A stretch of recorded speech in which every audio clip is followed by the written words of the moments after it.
Good morning प्यारे बच्चों, आप लोगों का एक बार फिर से स्वागत है ऑनलाइन क्लासेस में।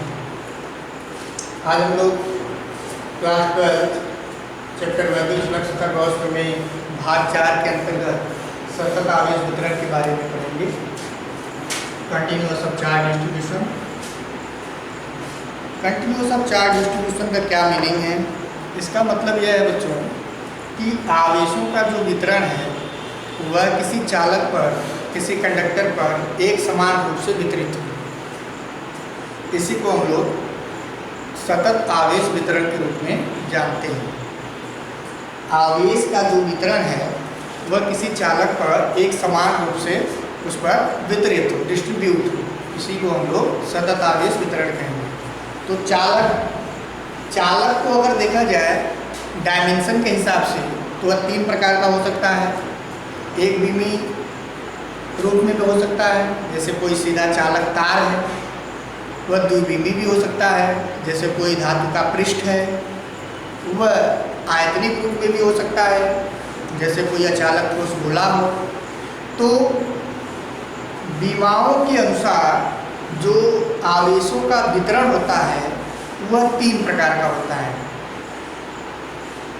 तो रेखीय आवेश वितरण, जो कि एक सीधी रेखा पर किसी सीधे तार पर वितरित हो। पृष्ठ आवेश वितरण, आवेश का वितरण किसी पृष्ठ पर हो। आयतन आवेश वितरण, आवेश का वितरण उसके आयतन में हो। तो आइए इसके बारे में जानते हैं। तो सतत आवेश वितरण यह मुख्यतः 3 प्रकार का होता है। फर्स्ट, रेखीय आवेश वितरण।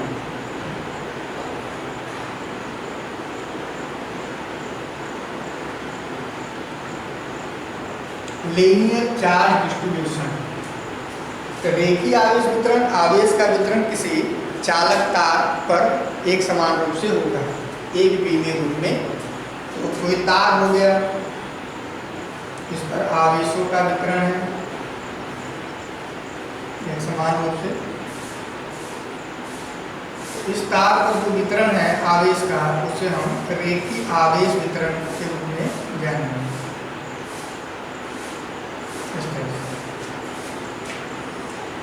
अगर सेकेंड बात किया जाए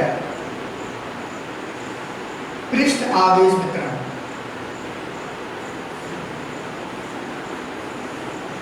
सरफेस चार्ज डिस्ट्रीब्यूशन। तो आवेश का वितरण किसी पृष्ठ पर होगा।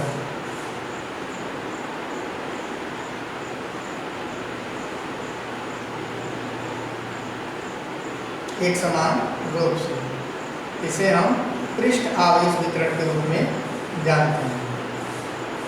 नाम से बिल्कुल क्लियर है। और थर्ड आता है बच्चों आयतन आवेश वितरण। आयतन आवेश वितरण, वॉल्यूम चार्ज डिस्ट्रीब्यूशन। तो आयतन आवेश वितरण कैसे?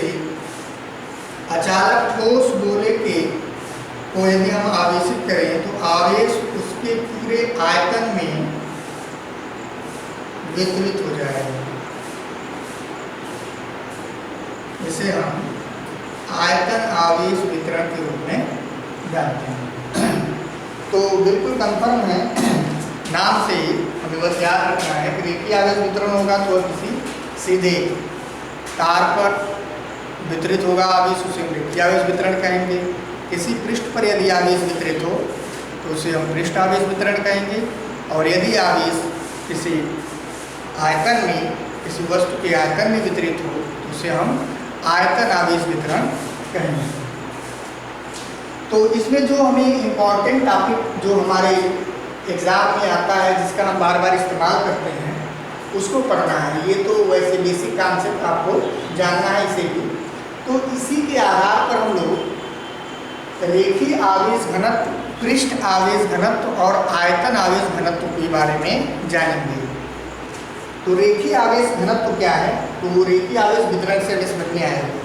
जैसे मान लीजिए कि अब कोई चालक है, इसकी लंबाई L है और इस पूरे चालक पर हमने Q आवेश दिया, इस पूरे चालक पर हमने Q आवेश दिया, तो इसका रेखीय आवेश घनत्व कितना होगा? तो मास पर यूनिट चार्ज प्रति एकांक लंबाई पर जो आवेश उसमें वितरित होगा, जो आवेश की मात्रा होती है, उसी को हम लोग कहते हैं उसका रेखीय आवेश घनत्व।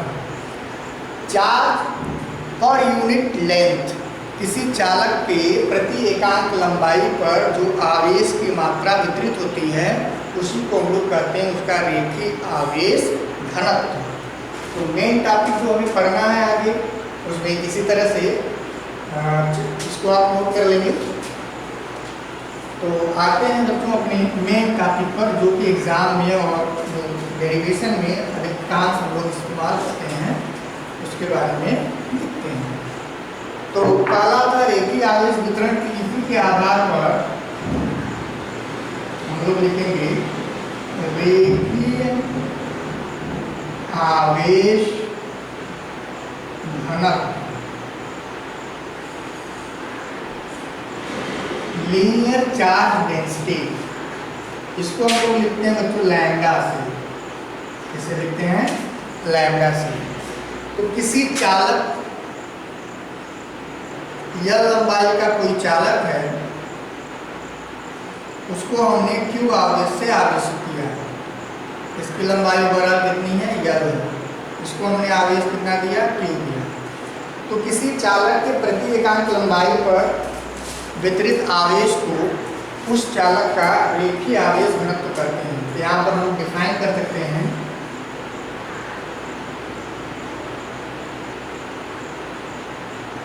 किसी चालक के प्रति एकांक लंबाई पर वितरित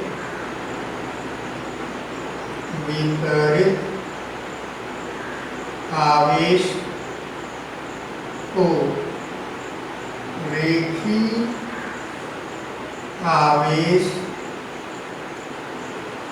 घनत्व कहते हैं।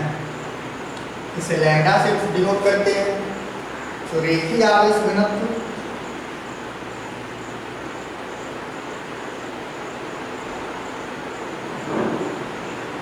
लैम्डा इक्वल टू प्रति एकांक लंबाई पर, तो आवेश बटे के लंबाई, आवेश बटे के लंबाई, charge distribution per unit length.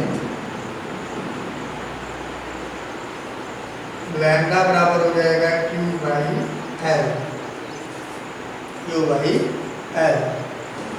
तो यहाँ से इसके मात्रक और द्विमीय सूत्र को भी हम लोग लिख सकते हैं। तो मात्रक क्या बन जाएगा बच्चों? लैम्डा का मात्रक क्या होगा? वो हो जाएगा कूलम प्रति मीटर। तो शॉर्ट फॉर्म में लिख दें कूलम पर मीटर। और द्विमीय सूत्र क्या हो जाएगा?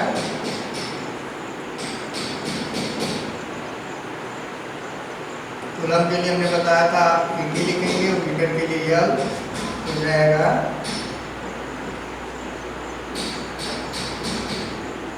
L इनवर्स 80 ऐसे। सेकेंड, पृष्ठ आवेश घनत्व।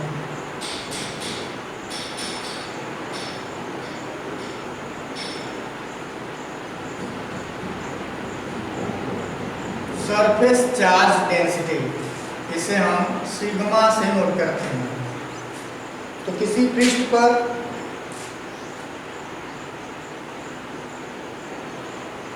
चार्ज का डिस्ट्रीब्यूशन है, तो मान लेते हैं इस पृष्ठ का क्षेत्रफल A है और इसको हमने Q आवेश से आवेशित किया है। तो उसी तरह से यहाँ पर प्रति एकांक लंबाई है, अब वही प्रति एकांक क्षेत्रफल हो जाएगा। तो प्रति एकांक क्षेत्रफल पर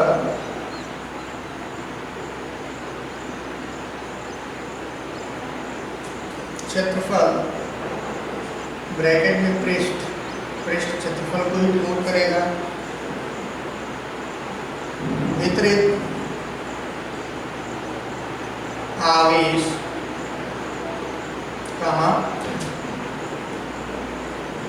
रेखीय पृष्ठ आवेश घनत्व कहलाता है। पृष्ठ आवेश घनत्व कहलाता है। पृष्ठ आवेश घनत्व को हम लोग किससे लिखते हैं? सिग्मा से। तो सिग्मा बराबर हो जाएगा आवेश बटे के क्षेत्रफल। सिग्मा बराबर Q बाई ए। इसका बहुत इस्तेमाल करते हैं बच्चों। सिग्मा बराबर Q बाई ए का हम लोग अभी आगे इसका वो इस्तेमाल करेंगे, ध्यान रखिए। मात्रक की बात कर लें तो मात्रक कितना हो जाएगा? मात्रक क्या होगा इसका? कूलम पर मीटर स्क्वायर, है ना। आवेश का मात्रक कूलम और एरिया का मात्रक मीटर स्क्वायर। और बीमी सूत्र की बात करें तो बीमी सूत्र को हम लोग लिखते हैं बड़े ब्रैकेट में, और यहाँ पर कूलम के लिए लिख देंगे AP और इसके लिए लिख देंगे L2। तो हो जाएगा L माइनस 2A। इस तरह थर्ड इसी तरह से आता है बच्चों आयतन आवेश घनत्व। स्क्रीनशॉट ले लेंगे। तो थर्ड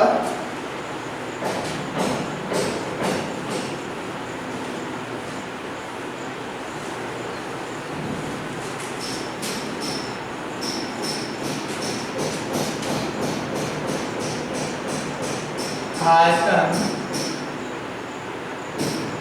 आवेश घनत्व वॉल्यूम चार्ज डेंसिटी, इसको हम लोग लिखते हैं रो से। इसे लिखते हैं रो से। तो आपको समझ में आ ही गया होगा कि क्या परिवर्तन करना है। यहाँ क्षेत्रफल की जगह आयतन हो जाएगा, बाकी चीज वही रहेगा। तो जैसे कोई अचालक को बोला है, उसे आप आवेशित करें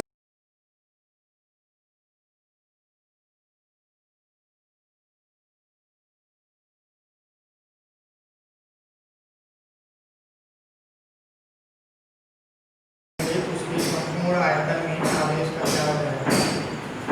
वितरण।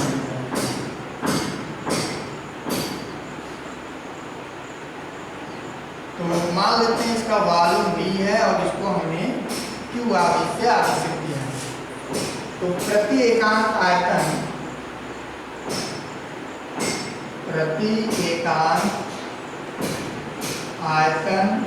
में वितरित आवेश को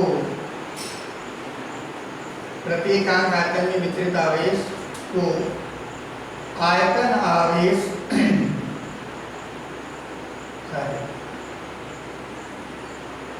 आयतन आवेश घनत्व कहते हैं। तो यहाँ पे लिख देंगे क्या? रो इक्वल टू आयतन है, तो लिख देंगे आवेश बटे के आयतन। और आवेश कितना Q, आयतन कितना V। रो बराबर Q बाई V। आगे जो डेरिवेशन करेंगे गॉस मॉडल से मैट्रिक्स उत्पत्ति प्रकार निकालेंगे, इन सभी का इस्तेमाल करेंगे, इसलिए ये जानना बहुत जरूरी है। इसका मात्रक क्या हो जाएगा बच्चों? मात्रक हो जाएगा कूलम पर मीटर क्यूब। आयतन का मात्रक मीटर क्यूब, आवेश का मात्रक कूलम।